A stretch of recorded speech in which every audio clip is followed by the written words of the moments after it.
Okay, hey everybody, welcome. This is, Vidi 308 at Folsom Lake College. My name is Professor Claire Kessler. I'll be your teacher this semester, and this is our first lecture for Vidi 308. So for this presentation, I'm just going to go over introduction of wine, just introduction to wine. We're going to go over just baby's first steps, about learning about wine and the industry, some fun facts for you, and some statistics just to kind of get you introduced into the world of wine, especially here in the United States. And yeah, I'm really excited to have you guys in this course. Thank you so much for signing up. I'm excited to be here. I know students are generally really excited to be in this class. It's one of my favorite classes to teach, honestly, because winemaking is really where science and art come together, one of the fields where science and art come together. And those are two subjects I've always been very passionate about. So being able to share that with you guys is really fun for me. And working in the labs and seeing the kinds of wines that you guys decide to make this semester will be really exciting for me too. So yes, very good things all around. But without further ado, we'll go more into this when we meet in person for our lab, but we'll just go ahead and dive into this presentation for now. So yes, introduction to wine. Here we go. Part 1. So we have some wine terminology for you, common varieties, and some statistics in part 1. So just a very basic definition, what is wine, right? Wine, bare bones is just fermented grape juice. It can happen on its own, spontaneously. It can happen inside the grape if you leave it out for too long, right? But that's really what wine is, right? Wine can also be made in many different styles. Generic table wine is generally around 14% alcohol, but it can be as low as 7% and up to 20% ABV, which stands for alcohol by volume. There are many other styles of wine to be enjoyed, and that includes different shades of colors like red, white, rosé. We also put them into categories of styles of how they're made. So like dessert wines, Beaujolais, champagne, sparkling.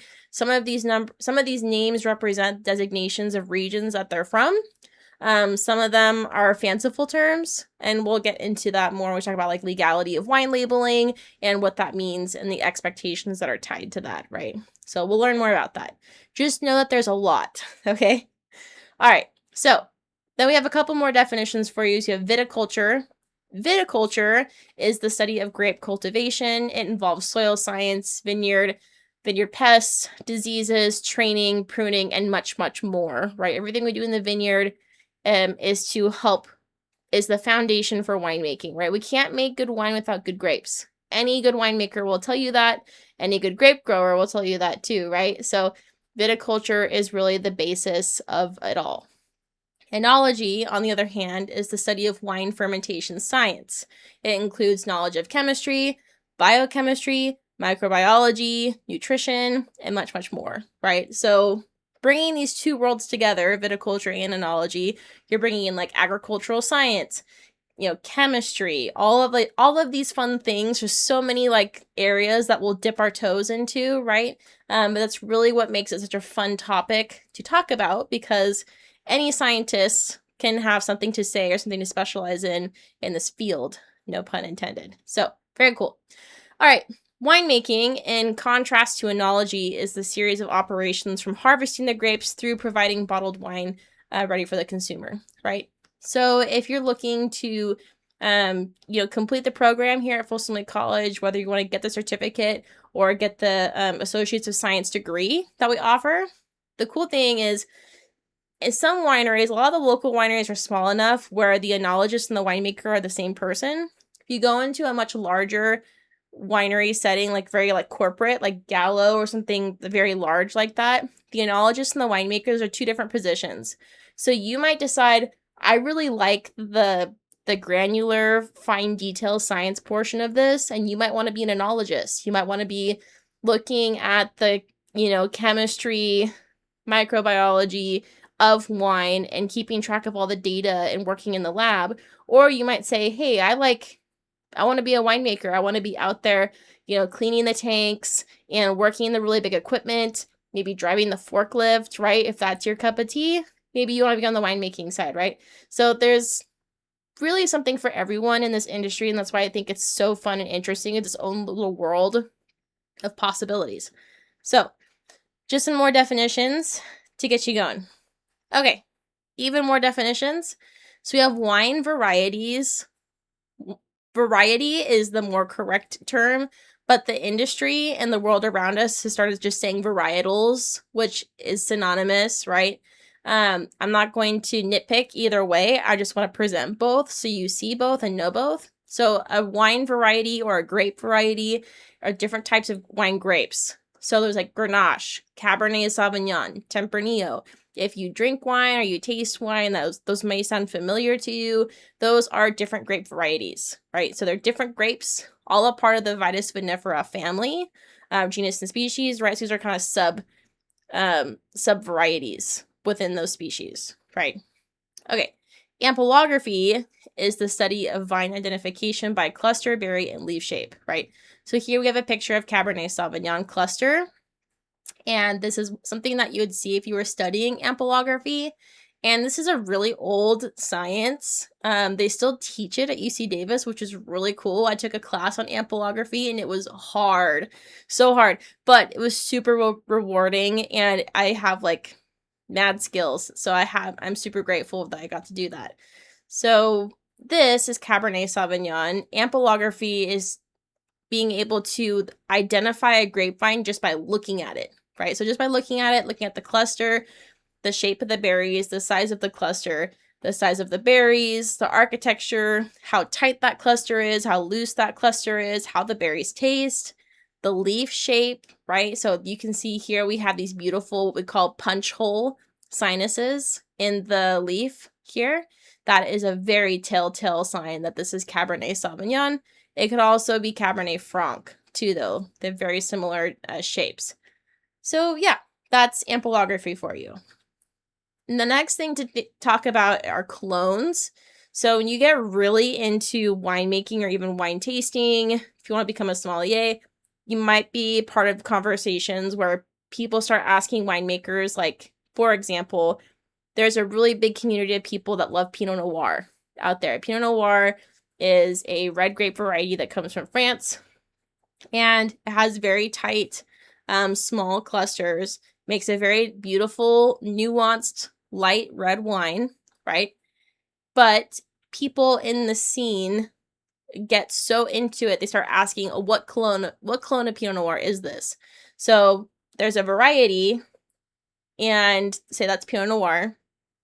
They start to develop like sub varieties even more. So like within Pinot Noir, there are, dozens of clones of Pinot Noir, and they're all Pinot Noir, but they all have slightly different characteristics. So they might take on like a slightly different character in wine than other clones of Pinot Noir, right? So that's like a subset there, right? So we have two different like definitions here for clone, right?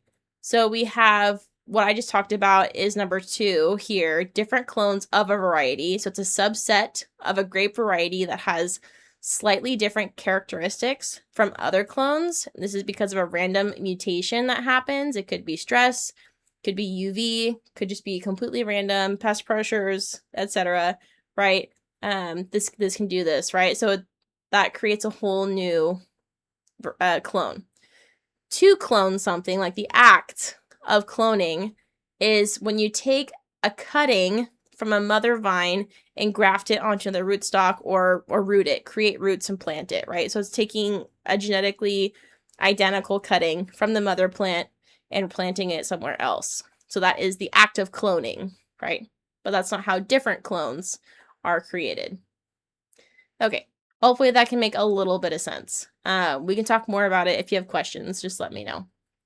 Okay, the other thing that's important to know is this thing called an AVA. We talk about AVAs a lot in this industry as well as the class. That's American Viticultural Area. So that is a delimited grape growing region with specific geographic or climatic features that distinguish it from the surrounding regions and affect how grapes are grown, right? So this is a legal designation for wine grapes to say, hey, we as the government recognize this area as a specific region for growing grapes that we know will give these grapes certain characteristics that consumers can then see this AVA on a label and then know what to expect of this region, right? So if you are already a wine consumer and you know a little bit about wine, when you go shopping, you look at labels, you might see Sierra Foothills AVA, or you might see Stag's Leap AVA, right?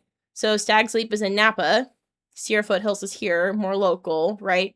So we have very different regions there. And as you start to study wine and understand the difference between Napa and the Sierra Foothills, then you can start to put together, oh, this wine's from Napa, so therefore it could taste like this, because I've had other wines from this region. And this wine is from the Sierra Foothills, so it could taste like this, because I know wines from that area, right? So there's a regionality to that. It's like a certification, right? Cool. So it's a legal designation to benefit wineries and wine consumers for specific areas in the US, right? And then here I have linked the TTB, that's the Trade and Tax Bureau that are in charge of all of this stuff.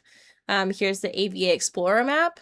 So if you're curious about like where the lines actually end and what AVAs are near you or in a state that maybe your friend or family lives in, it's a really cool map. It does all of the United States, which is very cool.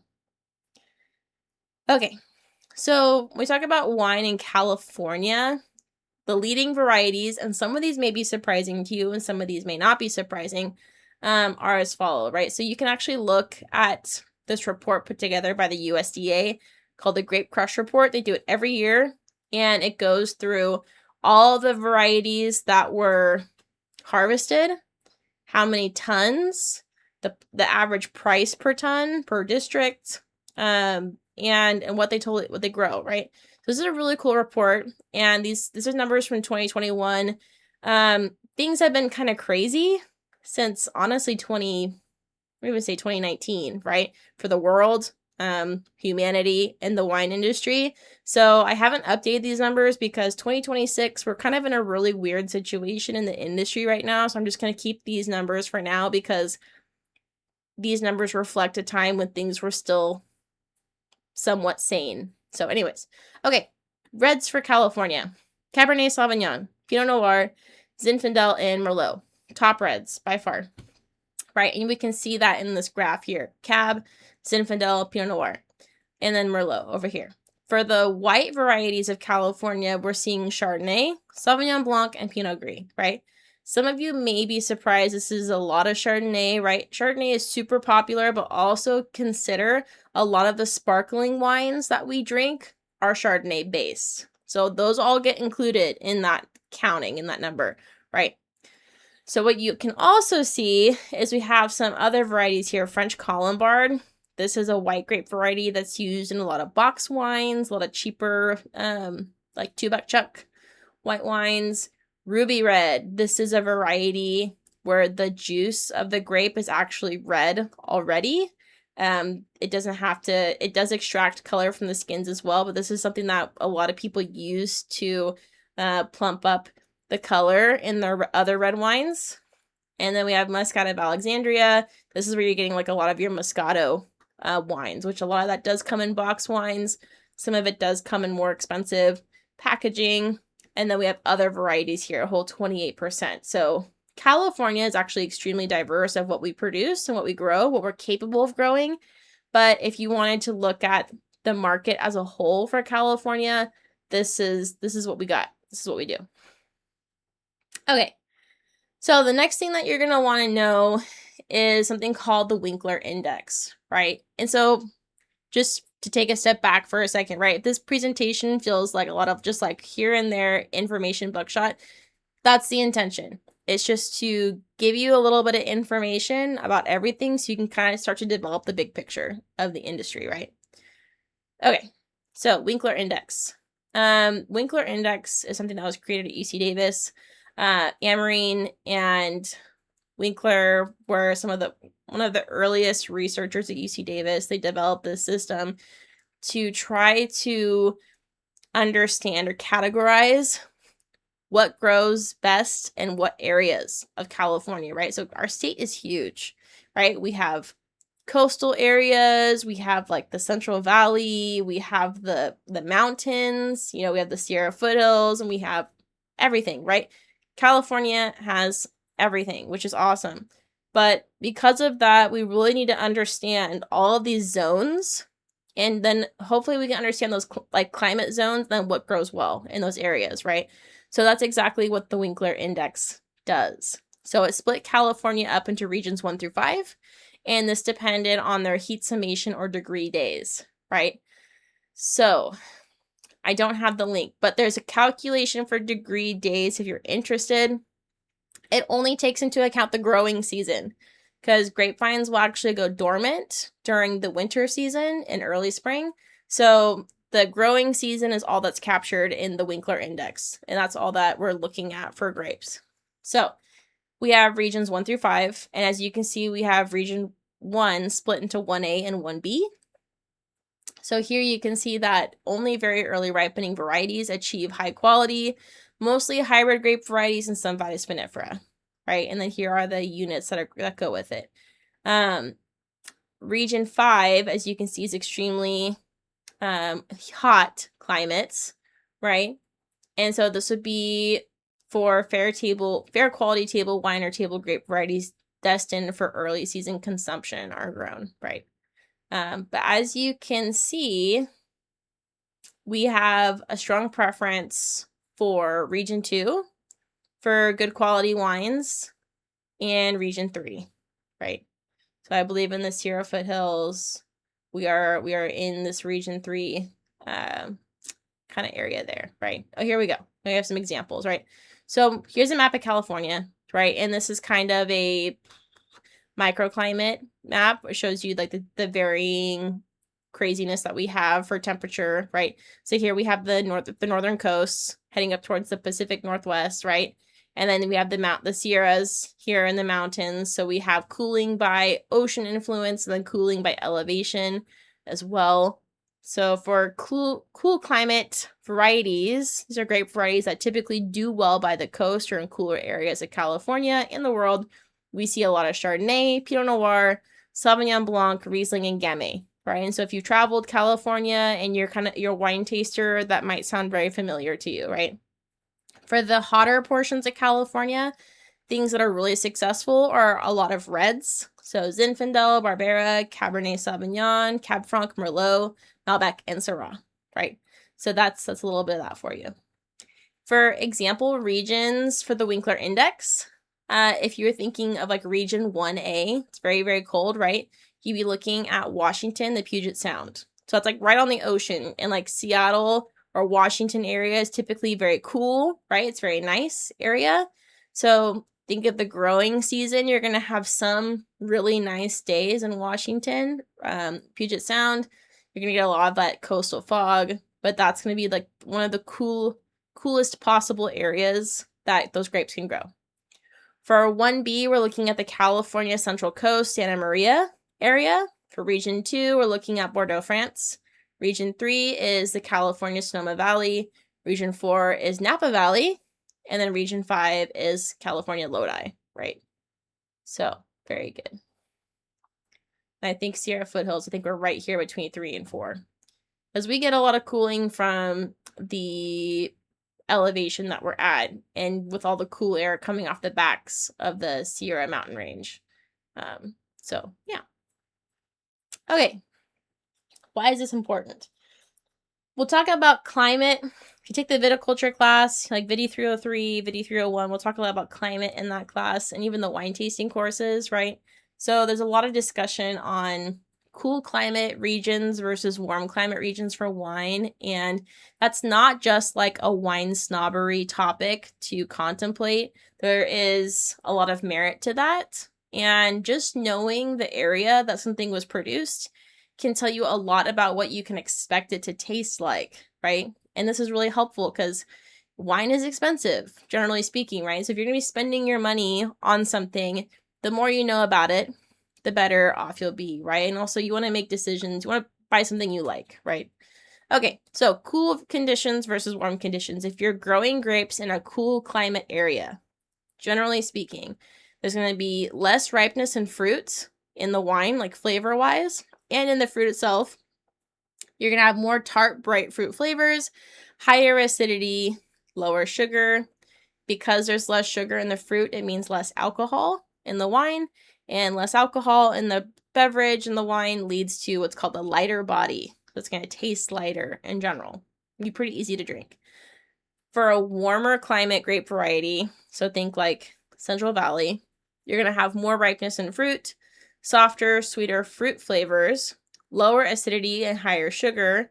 And higher sugar means generally more alcohol, and more alcohol means fuller bodied. So if you like really bold wines, you might want to look into warmer climates. If you like really crisp, nuanced wines, a cooler climate might be your thing, right? So that's part of the discussion.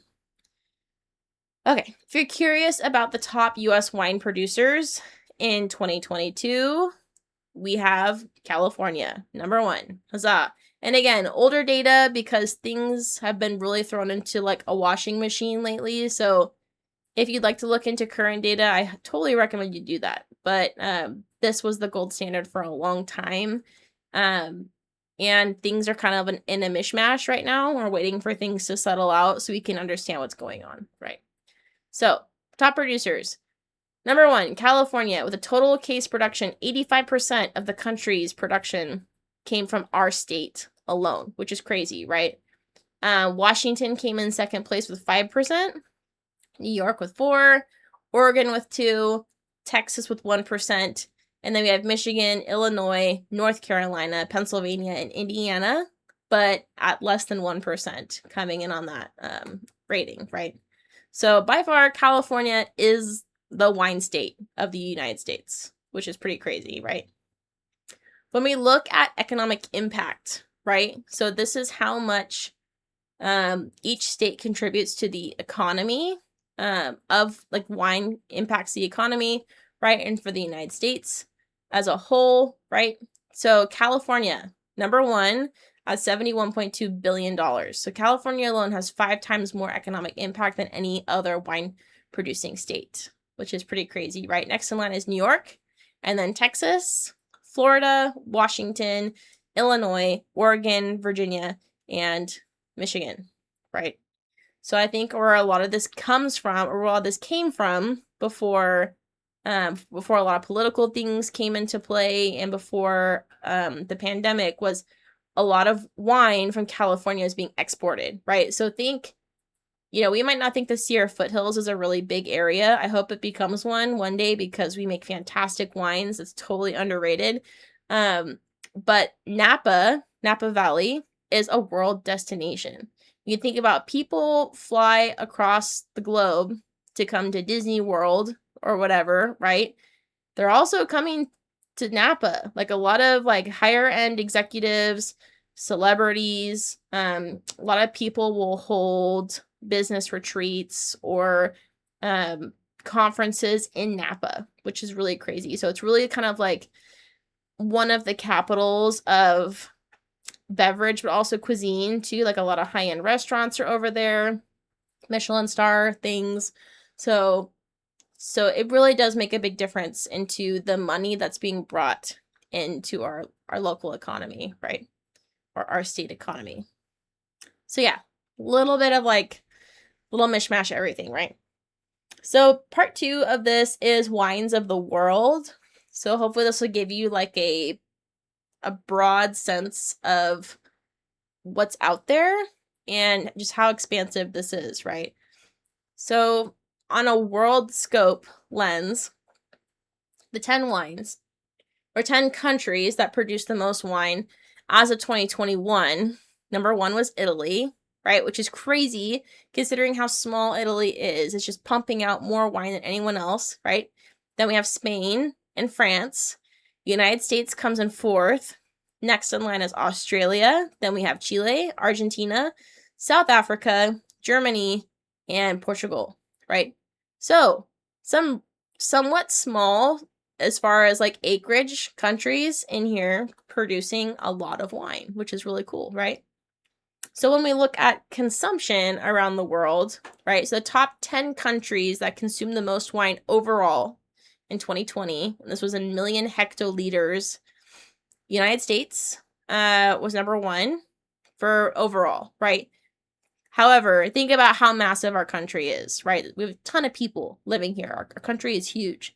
So overall, we dominate, right? France coming in second at 24.7, Italy, then Germany, the United Kingdom, and so forth, right? So that's consumption there. When we look at the top 10 countries that consume the most wine per capita, like per person, it's very different, right? Number 1, Portugal. Portugal, I'm assuming, is a very happy country. 51.9 liters per person per year. That's a lot, right? Next in line is Italy at 46.6, and then France, Switzerland, Austria, Australia, Argentina, Germany, Sweden, and then the Netherlands, right? So there are more countries on the list, but they have less. So anyways, some fun facts for you there. Portugal, they're doing something right. Okay, when we look at some of like the top countries for producing wine, right? France is always going to come up in the conversation. They're one of the most famous wine regions in the world. They have many big name regions that I'm sure you've heard: Champagne, Burgundy, Bordeaux, the Rhone Valley, right? So here is a picture from Wine Folly that just shows the breadth, the extent of this, right? So big country for wine. They've been making it for a long time, right? And a lot of wine culture is actually like credited from France as well, at least present day, right? So 45% of the wines are made under strict rules for quality control through the AOC. This is the appellation of origin of control for France, right? Also, like to talk about the culture of winemaking in France. There is no word for winemaker in France. Instead, they say vigneron, which means just grape grower. You're the grape grower, and that's it, right? Also, the concept of terroir originated in France. It's a French term for a sense of place, right? So you can taste where the grapes were grown, right? And this is a concept that's been, I'd say, most widely accepted by the entire wine industry, but still a really cool concept nonetheless, right? And then we also have the Judgment of Paris, which was a historical turn of events for the California wine industry, particularly Napa, that happened in May 24th, 1976, right? So if you've seen the movie, Bottle Shock, they go through the Judgment of Paris in that event, the Paris wine tasting. So highly recommend you check it out. California Napa winemakers submit wine to France. It beats French wines in a blind competition, totally pulls the rug out of under everyone's feet, and that's the first moment in history where California wine actually starts to be seen in a quality lens. Like people start to say, "Wow, they're actually doing something good over here." So yeah.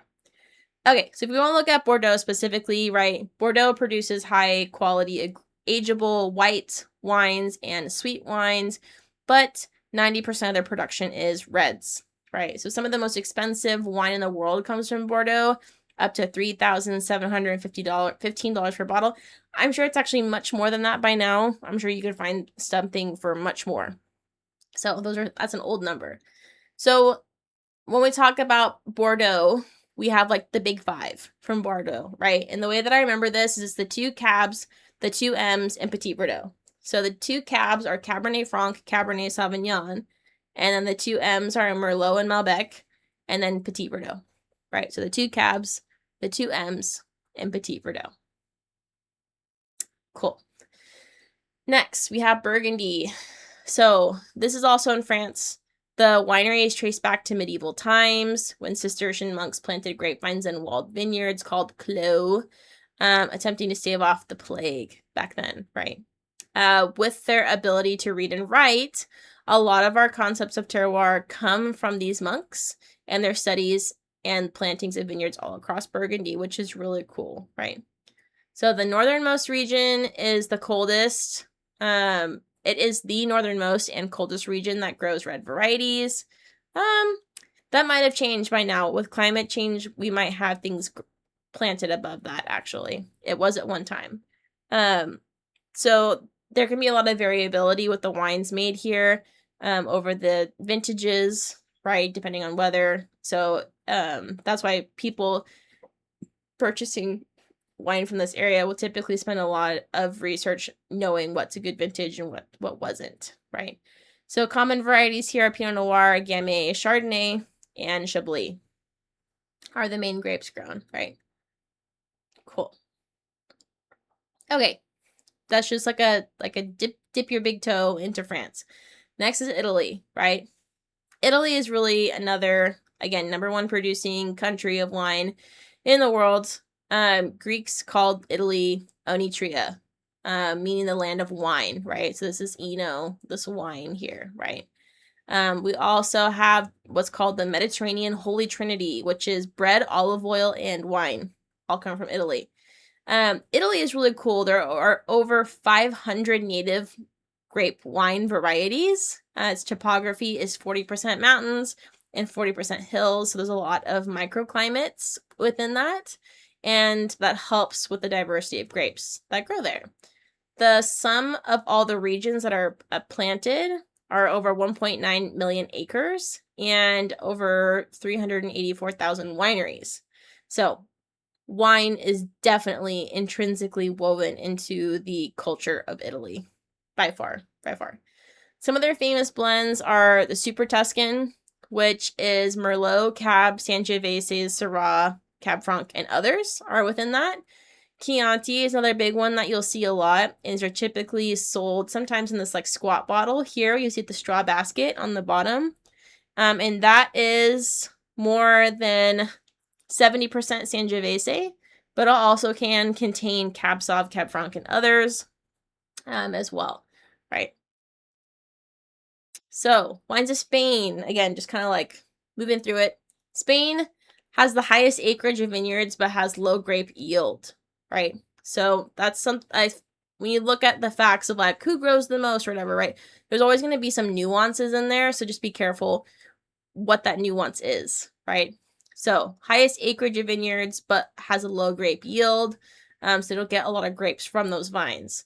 So when they talk about winemaking, they use the verb elaborar, which means to elaborate, rather than fabricar, to manufacture or fabricate wines, right? So even though we might see this as like a translational issue with English, there's actually a lot of intention that's put into the wines of Spain, a lot of time, consciousness, and nurturing into that product, right?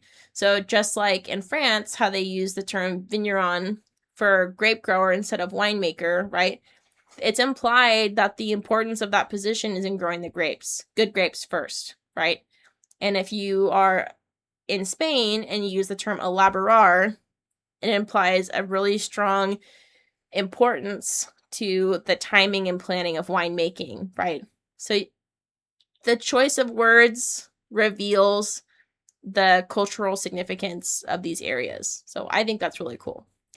For Spain, their famous blend is the Rioja, which Rioja is their largest region for grapes and specialty wines. But the Rioja itself is typically a blend that's from that region, and it's mostly Tempranillo with Carignan, Graciano, or some other varieties as well, right? So common varieties of Spain would be Tempranillo, Bobal.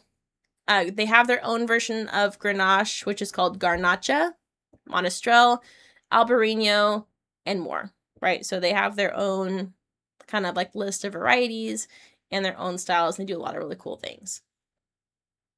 Cool. For Argentina. Argentina is really cool. I hope we actually don't talk about this region in Wines of the World, and I should actually add it. But Argentina really became a player in this winemaking world in the year around 2000. So Argentina gained economic and political stability, and because of that, the wine region started to excel and flourish, right?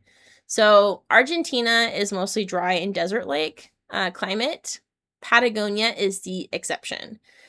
Their most famous region for winemaking is actually Mendoza, and they're actually most famously known for their Malbec, right? So Malbec comes from France, but the type of Malbec that's grown and produced in Argentina is highly coveted and popular, and it's selling really well, right?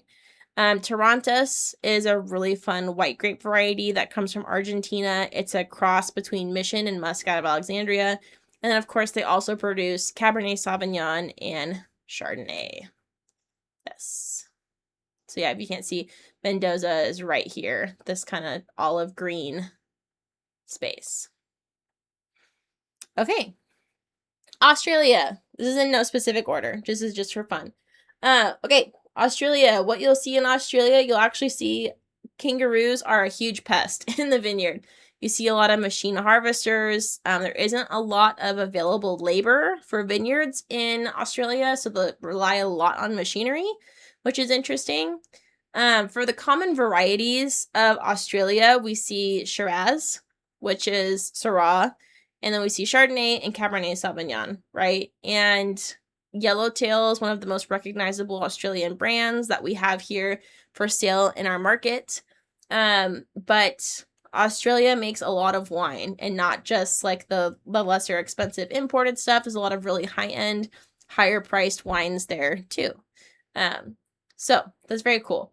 The interesting thing about Australia is that their beliefs on winemaking are very unlike anywhere else. They don't think that a good wine comes from a single vineyard or terroir, but rather it's an extensive process of selection blending. So that's a really interesting take on specialty winemaking, right? Like I mentioned, Australia uses a lot of machinery, but they actually pioneered a lot of the mechanized vineyard equipment that we use. So machine harvesters, machine pruning, all completely automated, driven by one pilot in the vehicle, and can do it all, right? Australia also helped pioneer bottles with screw caps. Even super premium wines will come with screw caps, which is really cool as well, right?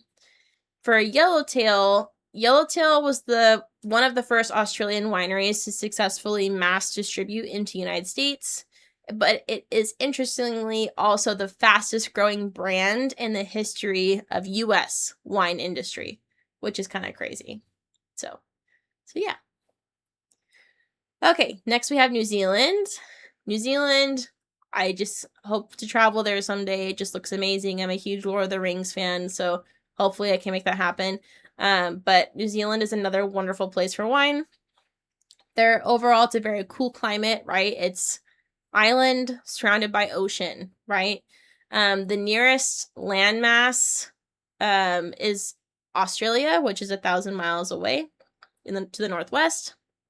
And the harvest, and this is true to Australia too, all of the harvests in the southern hemisphere are opposite of ours.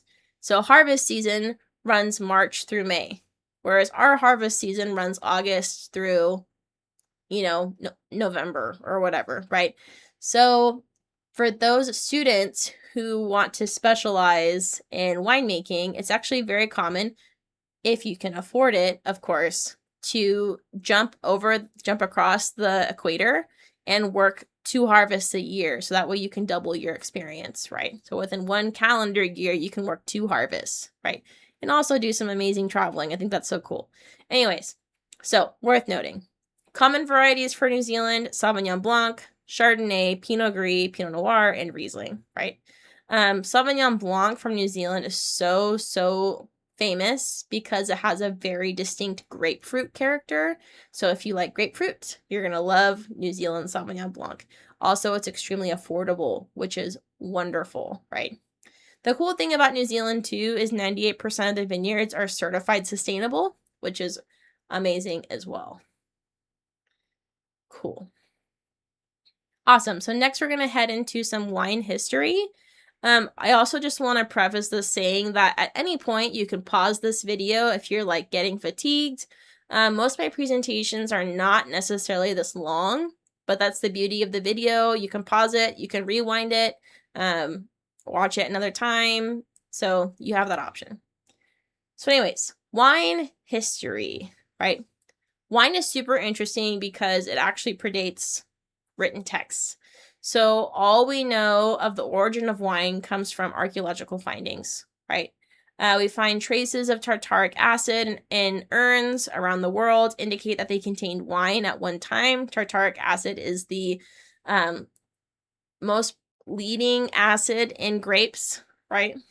Often we see that wine has ties to religion because of the altered state of consciousness that wine induces, which is really interesting. We see this a lot for other types of, like herbs and foods that make us feel a certain way, right?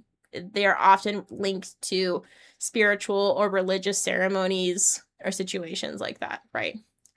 So wine was also used for medicinal purposes because wine cannot carry any human virus or bacteria. And that's because the pH of wine is so low. You're looking at like 3.4 or 3.6 that no human virus or bacteria can actually live in it. So at one point, for a long time, it was actually safer to consume wine than water before proper sanitary things were put into place for a lot of these ancient world areas, and they would, sometimes mix wine with water, cut it to sterilize it, and then give it to their kids. It was a crazy time. So, fun facts. Cool. So our earliest evidence of wine beginnings are centered around Georgia, the country of Georgia, not the state, right? So this was in around 6000 BC as well. This is what we know of so far until we find more archaeological evidence, right? Wine is still made in Georgia today, in modern ways, but also in the traditional method. And so for them, those were pots called quervi, and it's this very large pot that you can see here that actually bury these clay pots in the ground, put the grapes and the juice in there, seal it up, let it ferment, and then they open it in the springtime. And then they have a very traditional kind of like birth of the wine event where a religious figurehead comes and blesses it, and they have a whole ceremony, and then they have traditional food, and everyone comes around, and they just get pitchers of wine and fill everyone's cups, and it's a really fun tradition. So if you are interested in learning more about this, we actually have a Georgian winery in Amador County. It's called Story. The owners are from Georgia, the country. They have a sister winery there that imports specialty Georgian varieties like Rkatsiteli, Saperavi, things like that to Amador, and they also produce wine from the grapes in Amador at that location, and they do it in the traditional styles. They actually have the quervi at that winery, which is super cool.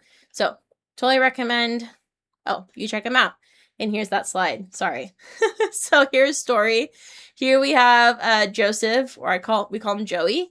He was a student in the class, and he's still at Story. His family owns the winery. This is Simba, the Rottweiler, and this is the sealed quervi here around this brick. You can see that there is a layer of glass here to protect it.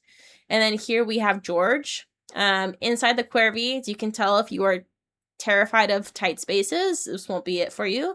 But as you can see, that's how big it is. It's just enough to fit one person, one body into, right? So it's very cool. The cool thing about Story Winery is that the estate vineyard has 120-year-old vines. So historic vines that are still alive and still producing fruit, which is really cool. They have Georgian wine styles and Georgian grape wine varieties. And they have their sister winery. So here is a label of theirs, the Rkatsiteli, which is an amber dry wine. And as you can see, it has the quervi on the label. So this was a quervi wine, as you can see. So very cool. Okay. Another ancient area that has evidence of wine production is Armenia, and this is 4100 BC, right? So for Georgia, it shows earliest wine beginnings in 6000 BC. In 4100 BC, we see the earliest evidence of steady wine production. So there's a difference. The presence of wine versus wine production facility, right? So again, when you look up the first, you have to look at the nuances, right? And we have people from Georgia and Armenia in the Sierra foothills, and they're very passionate about this, right? So So don't get in the midst of that, right? They all have their, passions, and that's amazing. Okay, so the first evidence, the earliest evidence so far of steady wine production was found in the Areni 1 cave in Vayatzizor, Armenia. And it was in this cave here, and they found a wine press, fermentation vats, jars, and cups, right? Scientists also found remnants of Vitis vinifera seeds and vines, right? So this is 900 years before the earliest comparable wine remains were found in Egyptian tombs, which is crazy. So wine has definitely been intertwined with human culture and society for a very long time, right? And a shout out to Karine, which is our local Armenian wine owners, which is so cool. So here we have Greg, who's the winemaker, and Rose, who is his sister, who's very much involved in the business as well. They named their winery Karine, which is named after the ancient Armenian city, which is now located in central eastern Turkey, right? So if you know a little bit about history, you may know that the borders of Armenia have gotten smaller over the years. Unfortunately, it's very sad what the people of that country have been through, what they continue to go through. But that's where that city was, right? So it's in present day Eastern Turkey. The family operation of Armenian wines is here in the Sierra foothills. They focus on high quality, low intervention wines. Their focus is Malbec. They make some Petnats, which are like a ancient sparkling wine, Chenin Blanc, Viognier, and Zinfandel, of course, right? So I have the link to their website here. Very wonderful folks. I can't recommend them more. I actually need to schedule a hangout. I haven't seen Greg in years. So it's very cool. Another ancient civilization that's definitely played a huge part in wine that's worth noting is the Phoenicians, or Phoenicia, right? So here we have this orange sliver on the coast here. That was ancient Phoenicia, and then these lines were the trade routes that they specialized in, right? So Phoenicia was an ancient civilization along the Mediterranean Sea, stretching through what is now Syria, Lebanon, and northern Israel. Phoenicians were key at distributing wine grapes, and winemaking technology throughout the Mediterranean region. They're known for their talent in shipbuilding, glassmaking, and production of dyes. So definitely a people of trade and a people of commerce, which is really cool, right? Interestingly enough, they were referred to as the purple people because they manufactured the purple dye for the robes of Mesopotamian and Egyptian royalty, as well as in the Roman Empire. So very cool group of people. Lots of like talent and creativity for sure. The purple is very significant, as you may or may not know. Like only royalty for many cultures and regions were only allowed to wear certain colors. Sometimes it was very hard to source these dyes and to get that color. So that's one of the reasons royalty can only wear it. So yeah, very cool. So Phoenicians really helped to transport wine and technology and kind of spread it, made it more accessible to people in the Mediterranean, right? So how they transported wine was through clay urns that were called amphora. Amphorae is the plural for that. They are mostly were ceramic, and they were considered tableware. So it sat close to a table. It was intended to be seen. Related to it is the pithos, which was a much larger capacity, which was up to 1/2 to 2.5 tons, right? So they took their wine seriously, right? It was the beverage for everybody, and this was a way that they could transport it and sell it, and then people could display it and drink out of it from home. So very cool. Egypt. I would love to have more time to do more research about Egypt and wine. It's very interesting. Wine had very important roles in Egyptian ceremonial life. We see it a lot in hieroglyphics that were left behind that were still preserved through today, right? red wine resembled the blood of those who had battled against the gods and had fallen to the earth. So Egyptians had believed that vines had sprung up from there, right? This is also why they thought drunkenness drove men out of their senses, or people, because they were filled with the blood of their forebears, which is really interesting. I can see how that belief may have been created, right? But really interesting to see that, right? With that being said, wine was still used for a lot of ceremony, so I don't really think maybe moderation was encouraged. I'm not sure. But anyways, we would be in a lot of trouble if we're talking about wine and we didn't talk about Greece. So, Greeks, ancient Greece, huge also into wine. Greeks may have actually been responsible for introducing Batis vinifera vines and wine culture to most of Europe. So Italy, France, Austria, Russia, and the Roman Empire, right? Dionysus, or Bacchus, right? Depending if you're looking at Greek or Roman mythology, Dionysus was the Greek god of wine. He's also known as the giver of unmixed wine. So he's giving you the good stuff. It's not mixed water, right? In Homeric mythology, wine was served in mixing bowls. I think a lot of that was they're mixing wine with water, so that way it was, you wouldn't get drunk as easily, right? But also the water was safer to drink because you're cutting it with wine, right? Much of modern wine culture is derived from ancient Greeks.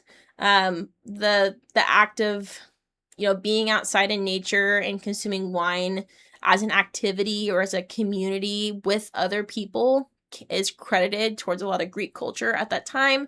So when we see us sharing wine in a public setting or in a celebratory setting with people, we can thank the Greeks for that, for sure. Okay, so next.